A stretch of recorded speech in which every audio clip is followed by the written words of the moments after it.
Hello, everyone, and thank you for joining us for this chat with Maddie Drury, the Student COVID Support Coordinator. Maddie will be joining Judith Walker, the Disability Services Coordinator, and myself, Kathy Sider, the Disability Services Testing Center and Alternative Formatting Coordinator. At any time during the live presentation, do not hesitate to ask questions or add comments by using the chat box located at the bottom of your screen. I will now turn it over to Maddie to get us started. Take it away, Maddie. Great, thank you.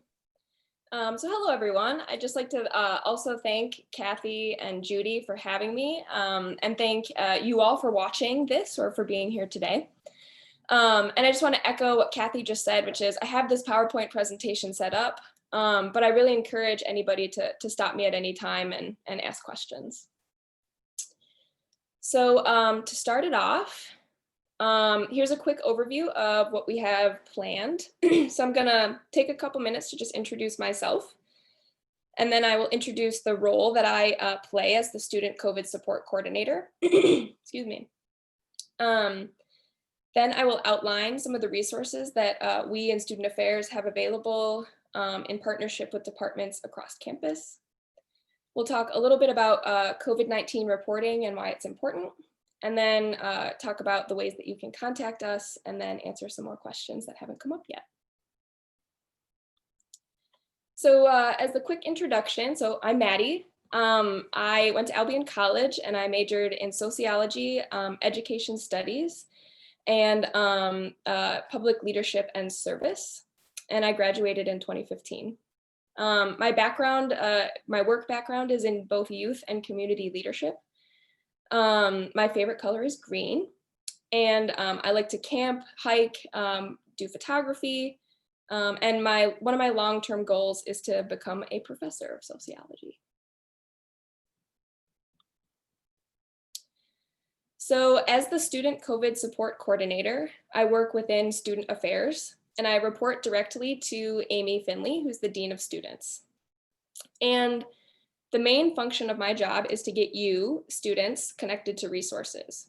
And I do that by answering the COVID hotline and email, but I also do that by responding to students for ask for help via surveys, through faculty and staff referrals, and more.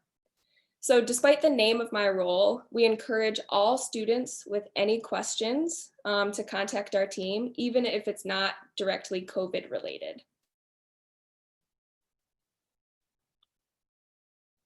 So I'd like to jump right into, I think, one of the most important parts of this presentation, which is the resources that Student Affairs and other departments have available, both on and off campus. And I think before I jump into the specific details, I want to just take a second to say that nearly everything on this list is free. So it's a bizarre time, and fully remote learning can be an added barrier to success. Fortunately, we have a wide range of resources available to support all students' unique needs. So first we have academic wellness. So if a student calls into the hotline or the email, we can connect them to tutoring, academic accommodations via disability services, which is who we're with today. We have printing support available through gift cards and other methods that are available off campus, as well as remote learning resources available online. We also have Wi-Fi access and loaner laptops, as well as other tech access like webcams and other technology needs. So then we have financial wellness, which includes the CARES Act fund, the Immediate Relief Fund, the Get to Graduation Fund, and special circumstances appeals. So that last one is important if you or a family member has lost their job and circumstances financially have changed at home. But all of those have an application that you can fill out. It's all really easy, and the turnaround is fairly quick. So that link there, UMD-ask-OFA, will connect you to the Office of Financial Aid if you don't want to go through the hotline. But you should feel free to call us too. There's also mental wellness, right? So it's a really stressful time, and it's extra stressful given that you are all students who are working fully remote. So through CAPS, which is Counseling and Psychological Services, they have free and virtual appointments through that phone number. They have individual counseling, group sessions, they have workshops, a drop-in counseling hour, and even peer mentors. There's also an emergency crisis or after hours hotline listed there as well. So to contact them, I really encourage you to check out their website for many of the details for all of those different formats, or you can email them directly at umdearborncaps@umich.edu. And lastly is physical wellness, right? No less important. But we have the student food pantry, which could probably be filed also under financial wellness.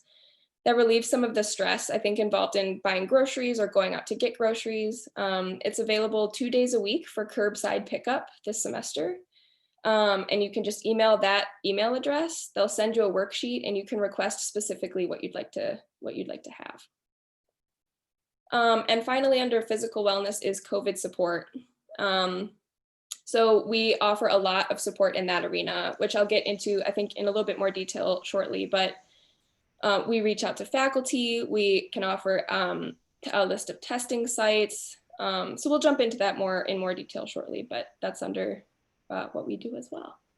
Maddie, can I just interrupt you for a second? Please. Can you tell me, have you had any COVID cases related to our campus? Yeah, absolutely. So, so we have had a few cases come through, both students who have been on campus as well as students who are fully remote. And I can share with you a link to the data dashboard, COVID-19 data dashboard. But you should also feel free to just Google UM-Dearborn COVID data dashboard, and that'll come right up with those specific numbers. Overall, though, I'm happy to say the numbers have been very low. Thank you. You're welcome.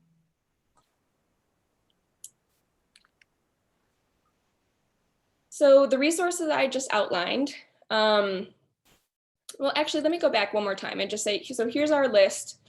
And these are our primary resources, but this is not an exhaustive list. So as long as students are contacting us, we will work with you one-on-one to find solutions to your specific needs. So this list is not fully complete.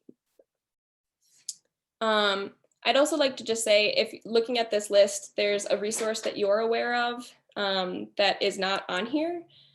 We ask you to reach out to us too, not only to find more solutions, but to broaden our access to resources that we can make available to other students as well.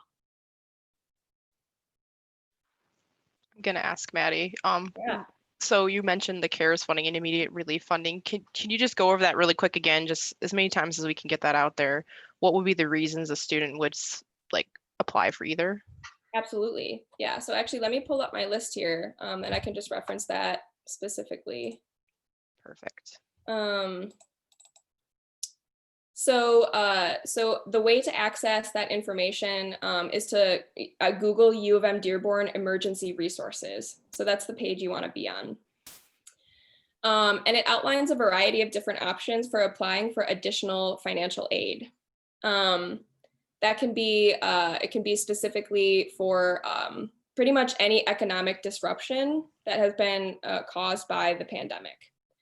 So I think tuition is included, medical bills. The one we see most often is folks applying for laptops, given that the library is closed. So that's, you really just apply for something specific. It does not have to be for technology, but each of the links on the emergency resources website outlines specifically what the application can be used for. Perfect. Thank you. You're welcome.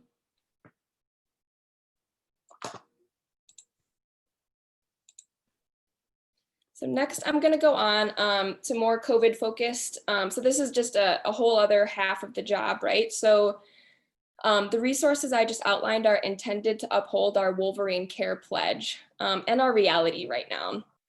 So I'll leave you to review the pledge on your own, which you can find on this slide, as well as the U of M-Dearborn Fall 2020 Student Return to Campus Guide, which is also Googleable.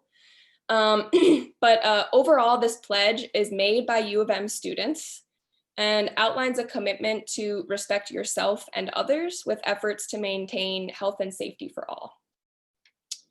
So this pledge and many of our resources are broadly related to COVID-19 support, which I'd like to focus on next. So first, let me just say, on top of our global pandemic, right, cold, flu, and allergy seasons are among us. So when in doubt, we ask all students experiencing 2 or more symptoms to contact our team. Symptoms include fever, new cough, new shortness of breath and difficulty breathing, chills, muscle aches, new loss of taste or smell, new headache, and new sore throat. So the word new is important. So I'm someone who gets allergies during the season change every year. So we're specifying if there's a new symptom that starts outside of the norm, we ask students to stay home and contact our team. I also wanted to say, even if a student is fully remote, we still want to connect with you. We want to check in, make these resources available to you, and see how you're doing. With that, we've also been getting some questions about confidentiality. So I just want to make sure to say that the university takes personal information very seriously. And we protect all aspects of your identity. If you're concerned about yourself, or if you're concerned about a friend, or you just want to gain some information, you can call the hotline and ask to remain anonymous. And finally, there's additional guidance on the UM-Dearborn coronavirus website, which I can share in the chat and is also Googleable. But when in doubt, we invite you to connect with our team.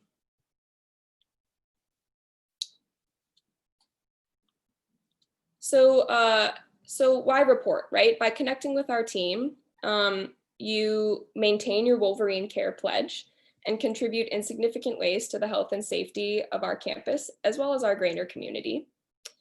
You minimize the spread of the virus, and you gain direct access to mostly free resources from the student affairs team and other departments. I also just want to say, by gaining access to those resources, we make your life easier at this time. And you get the support of the whole student affairs office, as well as other departments. So every student is welcome, and our staff wants you to call. There's no shame in reporting. There's no shame in asking questions or finding resources. All of these resources directly support your success this semester, as well as semesters to come. So the list of resources, again, that I shared is not a full list, but we will find ways to support you, and I definitely encourage everyone to reach out. Maddie, well, thank you for that. I just wanted to also ask, you kind of talked about confidentiality. Mm-hmm. So if a student is taking courses and they do have COVID-19, will that information be reported to their instructor in any way or form? Good question. So if a student wishes to remain anonymous, we'll still run through our same questions, right? And some of those questions include what county you're in, if the student has in-person classes, when they were last on campus, right? So I think I'll encourage that student to share their identity with us, right? Mostly so I can email them tons of links to resources. But we connect with faculty if students ask us to. So if students are interested in flexibility in their courses so they can focus on recovering, every faculty member I've connected with so far has been more than flexible and has lots of grace to offer students, as long as they know what's going on. I would also just say, if someone wishes to remain anonymous and they did attend classes in person, we'll be able to still connect with the class without releasing their identity. So there are lots of ways, and we can talk about that if that comes up with a student. Thank you. You're welcome. So also, Maddie, another question. It sounds like you are primarily helping students with resources. So when you help students with the resources, is it kind of like you're just putting everything in a bundle for them, making it easier for them so that they don't have to go to this website, go to that website, but all the information is there and convenient for them? And have students been really appreciative of this? So far, in my experience, yes. So like I said, our goal is to just make students' lives easier right now. So typically that does come in the form of one long email from me with lots of different links. But then, yeah, just like you said, they're in one central location. There might be other people to still talk to and connect with, but it's about streamlining that search to figure out who to connect with next. Great, thank you. Full of questions. So you provide resources for the students and help them with their courses if in fact they do have COVID-19. What about their family members? Would you be involved in that at all, or would that be another avenue that students would have to research? So I would say if a student has questions about COVID-19, they should call. So that includes family support, right? So for example, we have a long list of testing sites available. Those are testing sites available to everyone, not just students. And then I would just say too, even by having a family member who has COVID or who's been impacted, the resources that we have available to students, I think would be just as valuable to them, even if they aren't ill themselves. And I would say too, even if you don't have a family member who's ill, or if you are not ill, these resources are valuable for you as well. Great, thank you. You're welcome. All right, really quick, office hours. Like, do you have standard office hours? Are you open later? I mean, I know you can email at any time, but if I was calling, do I have to call between a certain time frame? Yeah, so I myself and my team, the part of student affairs, are monitoring have the phone lines open Monday through Friday, 8 to 5. We are monitoring the voicemail and the email consistently after hours over the weekend. So if you are ready to talk to somebody right away, I would say the 8 to 5 time is when you're going to find somebody directly. And even if somebody doesn't answer the phone during that time, me, I will definitely call back within an hour or so. But our team has been connecting with students even over the weekends for situations that are more urgent. Perfect. Great. Well, Kathy, did you have another question for Maddie? Just if I wanted to look for you on the webpage, where's the best place to go if I forget your email? Yeah, absolutely. So if you just, again, Google UM-Dearborn Dean of Students, you can find me in the Meet the Team page, and all of student affairs are listed there. And the newly added Maddie Drury is on that page. Perfect. Well, thank you. Yeah. So, Maddie, I don't see any questions provided in the chat box. There are no questions, but I just want to take this opportunity to thank you once again and to welcome you once again to the University of Michigan-Dearborn for a much needed service that you're providing. And thank you for joining Disability Services for Moments That Matter. These moments definitely matter. So, if you want to review the information that was provided today, it will also be on the CAPS website. You can visit there. So with that, everyone stay safe and have a fantastic day. Thank you so much, Maddie. Thank you for having me. Bye-bye.